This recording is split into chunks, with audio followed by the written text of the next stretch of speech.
tumepata bahati kubwa sisi wana Kinondoni kuwa ni moja ya manispaa Tanzania ambazo zipo katika ramani ya kuaccommodate mashindano haya ya AFCON. Hiyo ni bahati kubwa sana na ni moja ya wilaya ambazo zitakuwa zinatamkwa mara kwa mara na hasa katika mashindano hayo.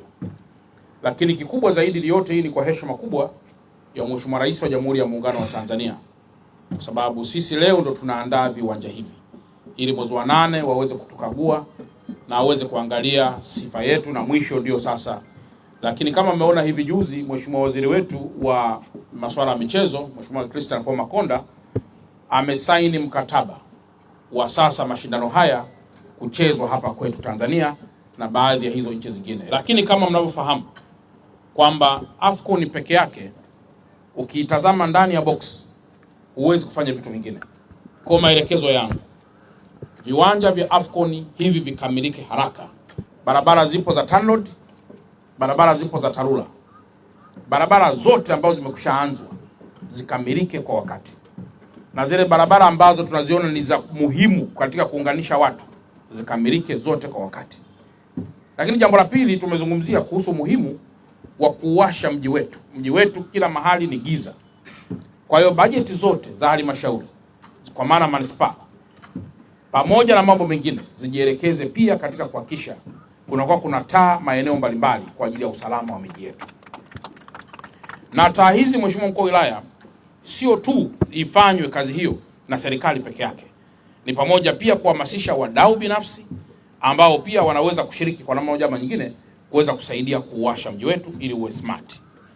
Lakini katika maeneo haya ambayo viwanja hivi vipo, Mheshimiwa Mkuu wa Wilaya pamoja na wakuu wa wilaya wote ambao tutakaa kikao kwa pamoja, tuanze kuona umuhimu wa maeneo haya kupafanya kuwa na mifumo ambayo likitokea jambo lolote tunaweza tukatrace. Ikitokea jambo ambalo si la kawaida, masuala ya usalama na kadhalika, kufunga kamera, kufunga mifumo ya internet katika mitaa hii ili angalau kama kuna jambo lolote basi tuweze kulibaini kwa haraka. Lakini na jambo jingine ni miradi ya maji. Hakuna kitu kama kero kubwa unapopata wageni afu hakuna maji. Kwa hiyo kwa watu wa DAWASA ni muhimu mno kujipanga ili kuhakikisha maji inabaki kuwa historia katika taifa letu, katika na hasa nyakati ambazo wageni wetu wametembelea katika taifa letu. Taswira yetu, namna tutakavyo ipresent wenyewe, ndivyo wageni watakavyoondoka nayo. Tanzania ikoje? Kwa hiyo ni muda mwafaka sasa kufanya kazi kwa bidii ili hayo mambo yote yaweze kufanikiwa na taifa letu liweze kubeba ile taswira nzuri. Miradi hii ni jumla viwanja si chini ya 3 ambavyo mkandarasi anavitengeneza. Na miradi hii ni package ya si chini ya bilioni 50 kwenda mpaka ni zaidi ya bilioni 50 kwenda mpaka kwenye bilioni 54 huko. Lakini ukienda maeneo mengine ya Kinondoni, hapa Kinondoni peke yake mna zaidi ya bilioni 300 ambazo ziko saizi ardhini.